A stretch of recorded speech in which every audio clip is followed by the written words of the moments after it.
ಕಾರ್ತಿಕದ ಕತ್ತಲಲ್ಲಿ ಆಕಾಶ ದೀಪವಾಗಿ ನೀ ಬಂದೆ. ಬಟ್ಟೆಗೆಟ್ಟವರಿಗೊಂದು ದೊಂದು ದಿಕ್ಕಾಗಿ 8 ಶತಮಾನಗಳ ಹಿಂದೆ ಅಗ್ನಿ ಖಡ್ಗವಾನ ಅಂತೂ ಅಧ್ಯಾತ್ಮ ಕ್ರಾಂತಿ ವೀರ ದೇವದೆಯೊಂದು ಹೇ ಧೀರವತಾರ ಶ್ರೀ ಬಸವೇಶ್ವರ. ಧರ್ಮಪಿತ, ಲೋಕಹಿತ ಚಿಂತಕರು, ಮಹಾಮಾನವತಾವಾದಿ ವಿಶ್ವಗುರು ಅಪ್ಪ ಬಸವಣ್ಣನವರನ್ನು ಎನ್ನ ಹೃತ್ಕಮಲಲ್ಲಿ ನೆನೆದು ಎನ್ನ ದೀಕ್ಷಾ ಗುರುಗಳು ಲಿಂಗೈಕ್ಯ ಪರಮ ಪೂಜ್ಯತೆ ಡಾಕ್ಟರ್ ಮಣಿಪ್ರ ಅಕ್ಕ ಅನ್ನಪೂರ್ಣತಾಯಿಯವರ ದಿವ್ಯ ಚೇತನಕ್ಕೆ ಸ್ಮರಿಸುತ್ತಾ ಅವರ ಒಂದು ಪಥದಲ್ಲಿ ಅವರು ಹಾಕಿಕೊಟ್ಟಿರ್ತಕ್ಕಂಥ ಮಾರ್ಗದಲ್ಲಿ ಹೆಜ್ಜೆ ನೀಡುತ್ತಾ ಕರ್ನಾಟಕ ನಾಡಿನಾದ್ಯಂತ ಅಲ್ಲದೆ ಬೇರೆ ಬೇರೆ ರಾಜ್ಯಗಳು ಕೂಡ ಅಂದರೆ ಹೋಗಿ ಈ ಬಸವ ತತ್ವದ ಪ್ರವೆಯನ್ನು ಹೊತ್ತಿಸಲು ಸುಗ ಹಗಲಿರುಳು ಶ್ರಮಿಸುತ್ತಾ ಇಂದಿನ ದಿನ ಬಸವಗಿರಿಯ ದಿವ್ಯ ತಾಣದಲ್ಲಿ ಮರಣವೇ ಮಹಾನವಮಿ ಕಾರ್ಯಕ್ರಮದ ದಿವ್ಯ ಸನ್ನಿಧಿಯನ್ನು ವಹಿಸಿರ್ತಕ್ಕಂಥ ಪರಮ ಪೂಜ್ಯ ಶ್ರೀ ಮಣಿಪ್ರ ಪ್ರಭುದೇವ ಮಹಾಸ್ವಾಮಿಗಳ ದಿವ್ಯ ಹಿಡಿದವರಲ್ಲಿ ನಿಮಿಣಿಯುತ್ತಾ ಅದೇ ರೀತಿ ಈ ಒಂದು ಕಾರ್ಯಕ್ರಮದ ಕರೆಗೆ ಹೋಗೊಟ್ಟು ಆಗಮಿಸಿ ಆಸೀನರಾಗಿರ್ತಕ್ಕಂಥ ಸಮಸ್ತ ನನ್ನ ಶರಣ ತಂದೆ ತಾಯಿಲಿ ಅನಂತ ಭಕ್ತಿಯ ಶರಣು ಶರಣಾರ್ಥಿಗಳು.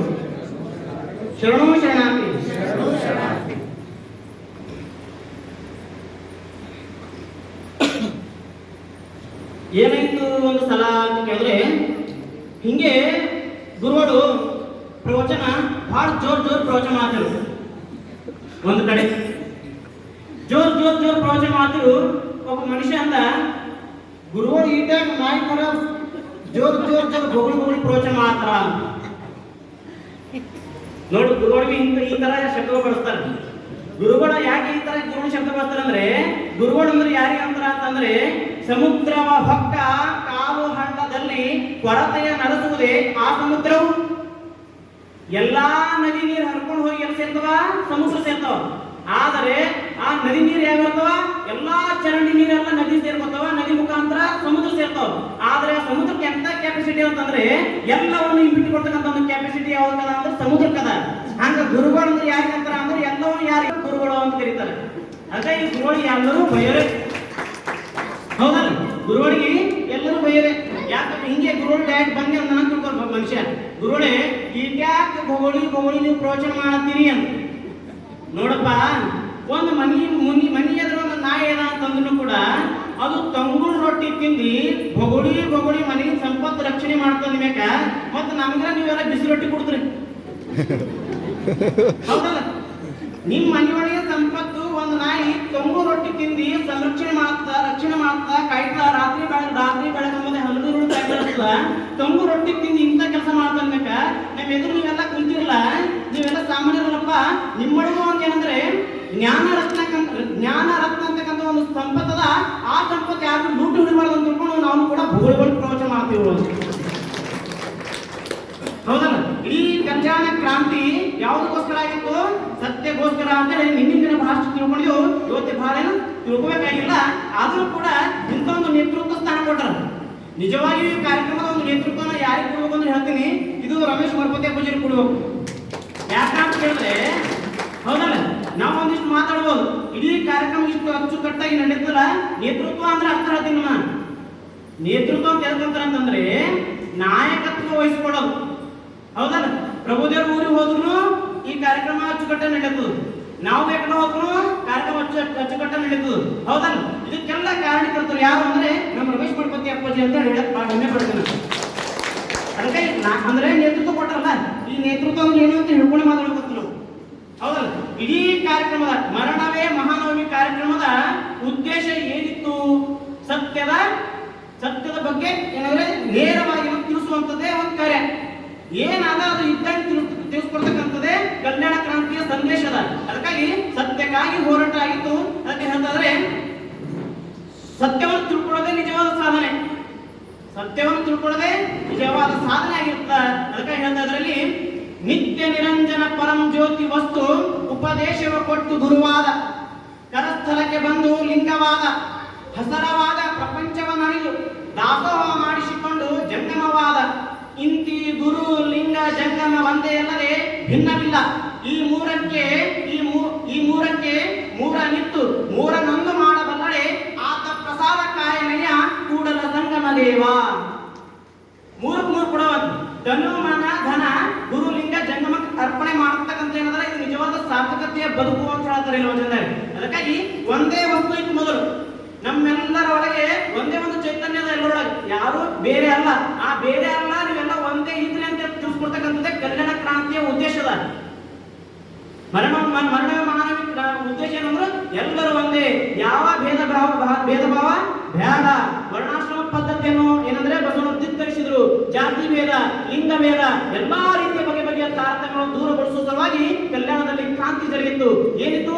ವರ್ಣಾಶ್ರಮ ಪದ್ಧತಿ ಬ್ರಾಹ್ಮಣ, ಕ್ಷತ್ರಿಯ, ವೈಶ್ಯ, ಶೂದ್ರ ಅಂತೇಳಿ. ಇನ್ನೂ ಇದಕ್ಕೂ ಕಡೆಗಣಿಸಿ ಏನಂದ್ರೆ ಅಸ್ಪೃಶ್ಯರು ಅಂತ ತಿಳ್ಕೊಂಡು ಈ ತರ ವಿಂಗಡಣೆ ಮಾಡಿ ಜನರನ್ನು ನೋಡಲಾಗುತ್ತಿತ್ತು. ಆದರೆ ಅದನ್ನೆಲ್ಲ ಹೊರದೊಡಿಸಿ ಬಸವಣ್ಣವರು ಏಕತ್ವದಿಂದ ಬದುಕಬೇಕಂತ ತಗೊಂಡು ಲಿಂಗಾಯತ ಧರ್ಮ ಸಂಸ್ಥಾಪನೆ ಮಾಡಿದ್ರು ಗುರು ಬಸವಣ್ಣವರು. ಇಷ್ಟಲಿಂಗದ ಮುಖಾಂತರ ಈ ರೀತಿ ಮಾಡಿದ್ರು. ಅದಕ್ಕಾಗಿ ಹೇಳ್ತಾದ್ರೆ, ಲಿಂಗವನರಿಯದೆ ಏನನರಿದಡೆಯೂ ಫಲವಿಲ್ಲ. ಲಿಂಗವನರಿಯದೆ ಏನನರಿದಡೆಯೂ ಫಲವಿಲ್ಲ. ಲಿಂಗವನರಿದ ಬಳಿಕ ಮತ್ತೇನರಿದಡೆಯೂ ಫಲವಿಲ್ಲ. ಸರ್ವ ಕಾರಣ ಲಿಂಗವಾಗಿ ಲಿಂಗವನ್ನೇ ಅರಿದರಿದು ಲಿಂಗ ಸಂಗವನ್ನೇ ಮಾಡುವೆ. ಸಂಘ ಸುಖದಳು ಓಡಾಡುವೆ ಗುಹೇಶ್ವರ ಅಂತೇಳಿ ಅಲ್ಲ ಪ್ರಭು ಹೇಳ್ತಾ ಇದ್ದಾರೆ ನಮಗೆ. ಏನ ಕಂಡಡೆನಯ್ಯ ತನ್ನ ಕಾಣದಾತ ಕುರುಡ, ಏನ ಕಂಡಡೆನಯ್ಯ ತನ್ನ ಕೇಳದಾತ ಕಿವುಡ, ಏನ ಕಂಡಡೆನಯ್ಯ ತನ್ನ ಮಾತಾಡದಾತ ಮೂಕ. ದಿಡದಿಂದ ತನ್ನ ತಾ ಕಾಣಬೇಕು, ದಿಡದಿಂದ ತನ್ನ ತಾ ಕೇಳಬೇಕು, ದಿಡದಿಂದ ತನ್ನ ತಾ ಮಾತಾಡಬೇಕು. ಇದೇ ಸ್ವನೆಲೆ ಸ್ವಭೂಮಿ ಸ್ವಸ್ವರೂಪ ಕಾಣ ಗುಹೇಶ್ವರ. ಒಂದನ್ನು ತಿಳಿಯಿರಿ, ಎಲ್ಲವೂ ನಿಮಗೆ ತಿಳಿಯುವುದು. ಒಂದಾದ ಮೇಲೆ ಇಡುವ ಸೊನ್ನೆಗಳಿಗೆ 100,000ಗಳ ಬೆಲೆ ಬರುತ್ತದೆ. ಆದರೆ ಒಂದನ್ನು ಅಳಿಸಿದರೆ ಸೊನ್ನೆಗೆ ಯಾವ ಬೆಲೆಯೂ ಇಲ್ಲ. ಒಂದರಿಂದ ಉಳಿದವಕ್ಕೆ ಬೆಲೆ. ಮೊದಲು ಒಂದು, ಅನಂತರ ಹಲವು. ಮೊದಲು ದೇವರು, ಅನಂತರ ಜೀವ ಜಗತ್ತು. ಒಂದೇ ವಸ್ತು ತನ್ನ ಲೀಲೆಯಿಂದ ಪರಮಾತ್ಮ ಜೀವಾತ್ಮನಾಯಿತು. ಪರಮಾತ್ಮನೇ ಲಿಂಗ, ಜೀವಾತ್ಮನೇ ಅಂಗ. ತತ್ಪದವೇ ಪರಮಾತ್ಮ, ತ್ವಂಪದವೇ ಜೀವಾತ್ಮ, ಅತಿಪದವೇ ತಾದಾತ್ಮ್ಯವಯ್ಯ. ಉರ್ಲಿಂಗ ಪ್ರಿಯ ವಿಶ್ವೇಶ್ವರ. ಎಲ್ಲವೂ ಲೀಲೆ, ಎಲ್ಲವೂ ಲೀಲೆ ಅಂತ ಹೇಳ್ತಾರೆ ಹೊರತು ಇರುವಂತ ವಸ್ತು ಮಾತ್ರ ಒಂದೇ ಅದ. ಅದು ಹಲವು ರೂಪದರ್ಶದ. ಉಪದೇಶ ಮಾಡೋ ಗುರು ಅನ್ಸ್ಕೊಂಡದ, ನಮ್ಮಿಂದ ಪೂಜೆ ಮಾಡಿಸ್ಕೊಂಡು ಲಿಂಗ ಅನ್ಸ್ಕೊಂಡದ, ನಮ್ಮಿಂದ ಸೇವೆ ತೆಕ್ಕೋತಂದ್ರೆ ಅದೇ ಜಂಗಮ ಅನ್ಸ್ಕೊಂಡದ. ಅದಕ್ಕಾಗಿ ತಿಳ್ಳಾರ ಕಡೆಯಿಂದ ನಾವು ಏನಾದ್ರು ಒದ್ದಾಡ್ತಾ ಇದ್ದೀವಿ, ಬಡದಾಡ್ತಾ ಇದ್ದೀವಿ, ಅವ್ರು ಬೇರೆ ನಾವು ಬೇರೆ ಅಂತಕ್ಕಂಥ ಭೇದ ಕಾಡುತ್ತೆ. ಯಾಕಂದ್ರೆ ಅಜ್ಞಾನ. ಯಾಕೆ ಅಜ್ಞಾನ ಇದು ಯಾಕೆ ಹಿಂಗದ ಅಂತ ಕೇಳಿದ್ರೆ ಹೇಳ್ತಾರೆ ಬಸವಣ್ಣವರು, ಕಲ್ಲೊಳಗೆ ಮಣ್ಣುಂಟು, ಮರದೊಳಗೆ ಅಗ್ನಿ ಉಂಟು, ಹಾರೊಳಗೆ ತುಪ್ಪ ಉಂಟು, ಅಂತರ್ಯಾಮಿಯಲ್ಲಿ ಶಿವನಿಯವನು. ಕಲ್ಲೊಳಗೆ ಮಣ್ಣುಂಟು, ಮರದೊಳಗೆ ಅಗ್ನಿ ಉಂಟು, ಹಾಲೊಳಗೆ ತುಪ್ಪ ಉಂಟು, ಅಂತರ್ಯಾಮಿಯಲ್ಲಿ ಶಿವನಿಯನು. ಇದೇನು ಕಾರಣ? ಕತ್ತಲೆ. ಏನು ಕಾರಣ? ಕತ್ತಲೆ. ಕತ್ತಲೆ ಅಂದ್ರೆ ಅಜ್ಞಾನದ. ಇದೇನು ಕಾರಣ? ಕತ್ತಲೆ. ಕಾಣಬಾರದು ತೋರಬಲ್ಲಬಹುದು ಸುಳಿಯನು ಕೂಡಲ ಸಂಗಮ ದೇವ. ಮಾರ್ಗದರ್ಶನ ಮಾಡೋದು ಬೇಕಾಗ್ಯದ ಅಂತ ಹೇಳ್ತಾರೆ. ಎಲ್ಲರೂ ಅದ ಅದ ಇದು ಅದ ಅಂತ ಸತ್ಯ ಗೊತ್ತು ಮಾಡಕ್ಕೆ ಗುರು ಬೇಕಲ್ಲ, ಹೌದಲ್ಲ? ಗುರು ಇಂಪಾರ್ಟೆಂಟ್. ನಮ್ಮೊಳಗೆ ಶಕ್ತಿ ಅದ, ಆದ್ರೂ ಯಾಕೆ ಗೋಚರ ಆಗೋಲಾಗ್ಯದ? ಇದಕ್ಕೊಂದು ಚಮಸೊಂದು ವಚನ ಬರ್ತಾರ. ಗೋವಿನ ಹೊಟ್ಟೆಯಲ್ಲಿ ಘೃತ ಬಿದ್ದಾಡೇನೋ, ಗೋವಿನ ಹೊಟ್ಟೆಯಲ್ಲಿ ಘೃತ ಬಿದ್ದಾಡೇನೋ, ಆ ಗೋವು ದಿನ ದಿನಕ್ಕೆ ಪುಷ್ಟವಾಗಬಲ್ಲುದೇ. ಅದು ಕಾರಣ ಆ ಗೋವ ಪೋಷಿಸಿ ಕರೆದು ಕಾಸಿ ಘೃತವ ಮಾಡಿ ಆ ಗೋವಿಗೆ ಕುಡಿಯಲೆರದಡೆ ಆ ಗೋವು ದಿನ ದಿನಕ್ಕೆ ಪುಷ್ಟಬಹುದು. ಹಾಗೆ ತನ್ನಲ್ಲಿ ವಸ್ತುವಿದ್ದಡೇನು, ವಸ್ತುವ ಗುರುಮುಖದಿಂದ ಕರಸ್ಥಲಕ್ಕೆ ಪಡೆದು ಸತ್ಕ್ರಿಯೆಯಿಂದ ಪ್ರಾಣಕ್ಕೆ ವೇದಿಸಿದಲ್ಲದೆ ಪ್ರಾಣಲಿಂಗವಾಗದು. ಇದು ಕಾರಣ ಇಷ್ಟ ಲಿಂಗವ ಸತ್ಕ್ರಿಯೆಯಿಂದ ಪ್ರಾಣಕ್ಕೆ ವೇದಿಸಿ ತಾನೆಂಬ ಅನಿಷ್ಟವ ತೊಲಗಿಸಿದಲ್ಲದೆ ಪ್ರಾಣಲಿಂಗ ಸಂಬಂಧವಾಗಬಾರದು ಕೂಡಲ ಚೆನ್ನ ಸಂಗಯ್ಯನಲ್ಲಿ. ಮಾರ್ಗದರ್ಶಕರು ಬೇಕು ಅಂತ ಹೇಳಿದ್ರೆ ಒಂದು ಸಣ್ಣ ಕಥೆ ಹೇಳಿ ನನ್ನ ಪ್ರವಚನ ಮುಗಿಸ್ತೀನಿ. ಈ ದೇವರು ಅಂತಕ್ಕಂಥ ವಿಷಯ ಬಗ್ಗೆ ಒಂದು ಪ್ರವಚನ. ದೇವರಂದ್ರೆ ಯಾರು? ಒಬ್ಬ ಮಹಾರಾಜ ಇದ್ದ. ಅವನಿಗೆ ಒಂದು ಪ್ರಶ್ನೆ ಕಾಣತಿತ್ತು, 3 ಪ್ರಶ್ನೆ ಕಾಣತೀವಿ ಅವನಿಗೆ. ಏನ್ ಪ್ರಶ್ನೆ? ದೇವರಂದ್ರೆ ಯಾರು? ದೇವರು ಎಲ್ಲನ? ಮತ್ತವ ಯಾವ ಕಡೆ ಮುಖ ಮಾಡ್ಯಾನ? ಮತ್ತವ ಏನೇನು ಮಾಡ್ತಾನ? 3 ಪ್ರಶ್ನೆ ನೆನಪಿಟ್ಕೋರಿ. ರಾಜನಿಗೆ ಈ ಪ್ರಶ್ನೆ ಕಾಣೋದು ದೇವರು ಎಲ್ಲನ, ಯಾವ ಕಡೆ ಮುಖ ಮಾಡ್ಯಾನ, ಮತ್ತವ ಏನೇನು ಮಾಡ್ತಾನ ಅಂತ ಪ್ರಶ್ನೆ ಕಾಣುದು. ಅದಕ್ಕ ಅಲ್ಲೇ ಇರ್ತಕ್ಕಂಥ ಈಗ ಹಿಂದಕ್ಕೆ ಏನಿತ್ತು, ರಾಜರಿಗೆ ಏನಂದ್ರೆ ಮುಂದಿನ ಭವಿಷ್ಯ ಹೇಳಕ್ಕೆ ಒಬ್ರಿಗೆ ಶಾಸ್ತ್ರ ನೇಮ ಮಾಡ್ತಿರಲ್ಲ, ಪಂಡಿತರು ನೇಮ ಮಾಡ್ಕೊಂಡು ಕೂತಿರು. ಮುಂದಿನ ಭವಿಷ್ಯ ಹೋಗೋದಿರ್ಬೇಕವ. ಅದಕ್ಕೆ ಶಾಸ್ತ್ರ ಕಳ್ತಾನ. ಮತ್ತೆ ಶಾಸ್ತ್ರಗಳೇ ನಾನು ಒಂದು ಪ್ರಶ್ನೆ ಕಾಣುತ್ತದು. ದೇವರೆಲ್ಲನ ಯಾವ ಕಡೆ ಮುಖ ಮಾಡ್ಯಾನ, ಮತ್ತು ಅವ ಏನೇನು ಮಾಡ್ತಾನ ಅಂತ ಪ್ರಶ್ನೆ ಕಾಣುತ್ತದ. ಅದಕ್ಕೆ ಉತ್ತರ ಬೇಕಿಲ್ಲ. ಈಗ ಅವಾಗ ಶಾಸ್ತ್ರ ಅಂತಾನೆ ಏನಂತ, ಮಹಾರಾಜರೇ ಒಂದು 6 ತಿಂಗಳು ಟೈಮ್ ಕೊಡ್ರಿ ನನಗೆ. ಒಂದು 6 ತಿಂಗಳು ಟೈಮ್ ಕೊಡ್ರಿ, ಒಂದು ಅಧ್ಯಯನ ಮಾಡ್ಕೊಂಡು ಶಾಸ್ತ್ರ ಎಲ್ಲ ಅಧ್ಯಯನ ಮಾಡ್ಕೊಂಡು ಬಂದು ನಿಮ್ಗೆ ಉತ್ತರ ಕೊಡ್ತಾನ. ಪರವಾಗಿಲ್ಲ 6 ದಿನ ನೀವು ರಜೆ ತಗೋರಿ, ನನಗೇನಂದ್ರೆ ಉತ್ತರ ಕೊಡ್ಬೇಕು. ಹೋಯ್ತಾನ ಶಾಸ್ತ್ರ ಕುಂತು ಅಧ್ಯಯನ ಮಾಡ್ತಾ ಇರ್ತಾನೆ. ಅಧ್ಯಯನ ಮಾಡಿ ಮಾಡಿ ಮಾಡಿ ಎಲ್ಲಾ ಶಾಸ್ತ್ರ, ವೇದ ಶಾಸ್ತ್ರ ಆಗಮ ಪುರಾಣ ಎಲ್ಲಾ ಅಧ್ಯಯನ ಮಾಡ್ತಾನೆ ಮಾಡ್ತಾನೆ. ಒಂದು ಸಂಜೆ ಮನೆಯಾಗ ಗಟ್ಟ ಕಾಯ್ಸ್ಕೊಂಡು ಕುಂತಿರ್ತಾನೆ. ಮನೆಗೆ ಇರ್ತಕ್ಕಂಥ ಒಬ್ಬ ಕುರುಬ ಕಲ್ಲಪ್ಪ ಅಂತ ನೌಕರಿ ಮಾಡೋ ಮನುಷ್ಯ ಇರ್ತಾನೆ. ಯಾರು? ಕುರುಬ ಕಲ್ಲಪ್ಪ ಅಂತೇಳಿ. ಅವ ನೋಡ್ತಾನ, ಯಾಕೋ ನಮ್ ಶಾಸ್ತ್ರ ಟೆನ್ಷನ್ ಕುಂತಾರಲ್ಲ ಅಂತ ಬಂದ್ ಕೇಳ್ತಾನೆ. ಶಾಸ್ತ್ರಗಳೇ ಯಾಕೋ ಟೆನ್ಷನ್ ಕುಂತಿರಲ್ಲ, ಹೋಗ ಮಾಡ್ಲಾ ನಿನ್ಗೆ ಗೊತ್ತಾಯ್ತು. ಇಲ್ರಿ ನಾ ಮಳ್ಳೆ ತಿರ್ಬೇಕು, ಏನಾಗಿದೆ ಹೇಳಂತ ನಾ ಮಳೆ ತಿರ್ಬೇಕು, ಏನಾಗಿದೆ ಹೇಳಿ. ಏನಿಲ್ಲ, 3 ಪ್ರಶ್ನೆ ಕಾಣ್ತಾವ ರಾಜನಿಗೆ, ಅದಕ್ಕೆ ಉತ್ತರ ಕೊಡ್ಬೇಕಾಗಿದೆ. ಡೇಟ್ ಬಂದು ಇವತ್ತು ಹೋಗಿ ನಾವು ಏನಂದ್ರ ಆಸ್ಥಾನದಾಗ ನಿಂತ್ಕೋಬೇಕು. ಅಲ್ಲೊಂದು ದೊಡ್ಡ ಸಭೆ ನಡೆಸ್ಯಾರ, ಯಾರು ಆನ್ಸರ್ ಕೊಟ್ರ ಆ ಆನ್ಸರ್ ಕೊಡ್ತಾರ ಹೋಗನದ.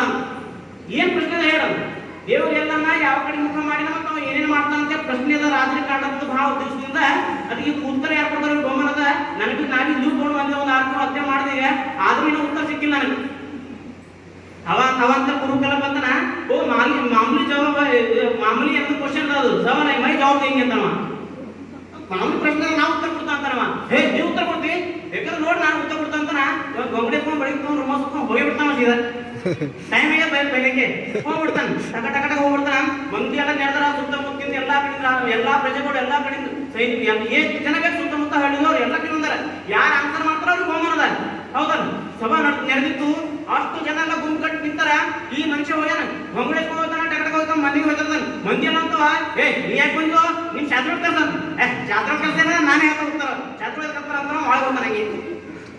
ಹೋಗ್ತಾನ ಸಿಂಹಸಿಂಹ ಆಶ್ಚರ್ಯರಾಗಿರ್ತಕ್ಕಂಥ ಮಹಾರಾಜರು ಹೋಗ್ತಾನ. ಎಲ್ಲ ಒಳಗೆ ಹೋಗ್ತಾನ, ದಡ ದಡ ದಡ ಹೋಗ್ತಾನ. ಯಾಕೋ ಮತ್ತೆ ಕಲ್ಲಪ್ಪ ಮಂದಿ ಶಾಸ್ತ್ರ ಎಲ್ಲ ಅಂತ ಮಹಾರಾಜರು. ಇಲ್ಲ, ಅದು ಮಾಮೂಲಿ ಪ್ರಶ್ನೆದ ಉತ್ತರ ಕೂಡ ನಾನೇ ಬೇಕಂತ ನಮ್ಮ ಶಾಸ್ತ್ರ ಕಲ್ತರ ನಾನೇ ಕೊಡ್ತಾ ಉತ್ತರ ಅಂತ ನೀವ್ ಕೊಡ್ತೀವಿ. ಆಶ್ಚರ್ಯ ಮಹಾರಾಜ ಆಶ್ಚರ್ಯ ಪಡ್ತಾನ. ಕುರಿ ಕಾಯ್ತಕ್ಕಂಥ ಕುರುಬ ಇವಾನ್ ಕೊಡ್ತಾನ ಉತ್ತರ ಅಂತ ಆಶ್ಚರ್ಯ ಪಡ್ತಿರ್ತಾನ. ಆಯ್ತು ಮಹಾರಾಜರೇ ಕೇಳಿ ಪ್ರಶ್ನೆ ಏನು? ದೇವರೆಲ್ಲನ ಯಾವ ಕಡೆ ಮುಖ ಮಾಡಿನ ಅಥವಾ ಏನೇನು ಮಾಡ್ತಾನ? ಅವಾಗಂತ ಕುರುಬ ಕಲ್ಲಪ್ಪ ಅಂತಾನ, ಹೇಳುವವರು ದೊಡ್ಡವರು, ಕೇಳುವವರು ಸಣ್ಣವರು, ಆದ ಕಾರಣ ದೊಡ್ಡವರು ಮ್ಯಾಲ ಕೂಡಬೇಕು, ಸಣ್ಣವ್ರು ಕೆಳಗೆ ಕೂಡಬೇಕು ಅಂತಾನ. ಬರೇ ರಾತ್ರಿ ಆಜ್ಞೆ ಮಾಡ್ತಾರಂತಿಲ್ಲ, ಆದೇಶ ಪಾಲನೆ ಮಾಡ್ಕೊಂತವ್ರು. ಹೌದಲ್ಲ, ಸೀದಾ ಕ್ಯಾಬ್ ಅಂತ ಕೊಡ್ತಾರ ಮಹಾರಾಜ. ಇವಾಗ ಕಲ್ಲಪ್ಪ ಕುಂತನ, ಈಗ ಸಿಂಹದ ಹೋಗಿ ಕುಂತನು. ಹೌದಲ್ಲ, ಈ ಕೇಳಿ ಪ್ರಶ್ನೆ ಅಂತಾನ.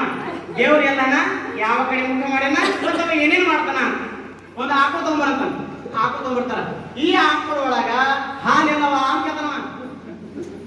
ಹಾಲು ಮೈ ತುಂಬವ, ಯಾಕಂದ್ರೆ ರಕ್ತಗತವಾಗಿರ್ತಾವಲ್ಲ. ಹೌದಲ್ಲ, ರಕ್ತಗತವಾಗಿರ್ತಾವ, ಹಾಲು ಮೈ ತುಂಬವ. ರಾಜಂದ್ರ ಹಾಲು ಮೈ ತುಂಬವ. ಮತ್ತ ಹಾಲು ಆಕಳ ಮೈದಾಗ ಎಲ್ಲ ಕಡೆ ಹಾಲಿದ್ರು. ಮತ್ ಟಿವಿ ಹೊಡ್ಕೊಂಡು ಹಾಕಿದ್ವ, ಬಾರ ಹೊಡ್ಕೊಂಡು ಹಾಕಿತ್ತವ ಹಾಕಿತ ಸಿಗಲ್ಲ. ಆಕಳ ಮೈ ತುಂಬ ಎಲ್ಲಾ ಕಡೆ ಹಾಲಿದ್ರು ಕೂಡ ಹೆಂಗ ಕೆಚ್ಚರ ಮುಖಾಂತರ ನಮ್ಗೆ ಹಾಲು ಹೆಂಗ್ ಸಿಗ್ತಾವೋ ಹಂಗ ದೇವ್ರ ಸರ್ವ ವ್ಯಾಪ್ತಿ ಇದ್ರು ಕೂಡ ಅವ ಎಲ್ಲಿ ಬೇಕಾಯ್ತಾನ ಅಂದ್ರೆ ಭಕ್ತನ ಹೃದಯ ಬೇಕಾಯ್ತಾನ. ಭಕ್ತನ ಹೃದಯ ಬೇಕಾಯ್ತಾನ ಅನ್ನುವಂತ ಮಾತು ಮೊದಲನೇ ಪ್ರಶ್ನೆಯಿಂದ ಉತ್ತರ. ಇನ್ನು ಎರಡನೇ ಪ್ರಶ್ನೆ ಏನು? ದೇವ್ರು ಯಾವ ಕಡೆ ಮುಖ ಮಾಡಿನ? ದೇವ್ರು ಯಾವ ಕಡೆ ಮುಖ ಮಾಡಿನ? ದೀಪ ತೊಂಬರ, ದೀಪ ತಲಕಸ್ತಾರ. ಈ ದೀಪ ಮಾರಿ ಎಕಡವ ಕೇಳ್ತಾನ. ದೀಪ ಮಾರಿ ಎಕಡ ಎಕಡ ಕೈ ತುರ ಸುಮ್ಮ ಎಕಡ ಕೈ ಸುಡ್ತದಲ್ಲ, ಅದು ಮಾರಿ ಎಕಡೆ ಇತ್ತು ಎಲ್ಲ ಕಡೆ ಮಾಡಿದ. ದೀಪ ಮಾರಿ ಹಾಕದ ಎಲ್ಲ ಕಡೆ. ಹೌದಲ್ಲ, ಮತ್ತೆ ದೇವ್ರ ಮುಖ ಹಾಕದ ಈಗ ಎಲ್ಲ ಕಡೆ. ನಾವು ಮನೆಗೆ ಕೊಡ್ತಕ್ಕಂಥ ದೇವ್ರ ನೋಡ್ಬೇಕು. ಈಗ ಅವು ಎಲ್ಲ ಕಟ್ತಿಗೆ 10 ಕಿಲೋ ಮಾರಿ ಮಾಡ್ಕೊಂತ ಈಗ. ಹೌದಲ್ಲ, ಅದಕ್ಕಾಗಿ ದೇವ್ರ ಯಾಕೆ ಮುಖ ಮಾಡಿನ? ಎಲ್ಲಾ ಕಡೆ ಮುಖ ಮಾಡಿನ. ಮೂರನೇ ಪ್ರಶ್ನೆ ಏನು? ದೇವ್ರು ಏನೇನು ಮಾಡ್ತಾನ? ದೇವ್ರು ಏನೇನು ಮಾಡ್ತಾನ? ಅವಾಗ ಹೇಳ್ತಾನ ಕಲ್ಲಪ್ಪ ಅಂತ ಹೇಳಿ, ದೇವ್ರು ಏನೇನು ಮಾಡ್ತಾನ? 10-15 ವರ್ಷಗಳ ಕಾಲ ಕಾಶಿಯಲ್ಲಿ ಇದ್ದುಕೊಂಡು ಸಂಸ್ಕೃತ ಅಧ್ಯಯನ ಮಾಡಿರ್ತಕ್ಕಂಥ ಪಂಡಿತ್ ಅನ್ಕೊಂಡಿರ್ತಕ್ಕಂಥ ಶಾಸ್ತ್ರಿಗಳಿಗೆ ಹುಚ್ಚು ಮಾಡಿ ಮನೆ ಕೂರ್ಸ್ಯಾನ. ಮನೆ ಕೂತ ಹೌದಲ್ಲ. ಇನ್ನು ಈ ರಾಜ್ಯವನ್ನೇ ಆಳುವಂತ ಮಹಾರಾಜ ಅನ್ಸ್ಕೊಂಡಿರ್ತಕ್ಕಂಥ ಮಹಾಪ್ರಭು ಅನ್ಸಿಕೊಂಡಿರ್ತಕ್ಕಂಥ ಮಹಾರಾಜರಿಗೆ ಹುಚ್ಚು ಮಾಡಿ ಕೆಳಗೆ ಕೂರ್ಸ್ಯಾನ. ಹೌದಲ್ಲ, ಏನೂ ತಿಳಿಲಾರ್ದಂತ ಕುರಿ ಕಾಯ್ತಕ್ಕಂಥ ಮಳ್ಳು ಕುರುಬ ಅಂತ ಏನ್ ಹೇಳಿನ ಶಾಸ್ತ್ರಿ ಅಂತ ಮಳ್ಳು ಕುರುಬನೇ ಇವತ್ತು ಶಾಣೆ ಆಗಿ ಮ್ಯಾಕ್ ಕುಂತಾನ.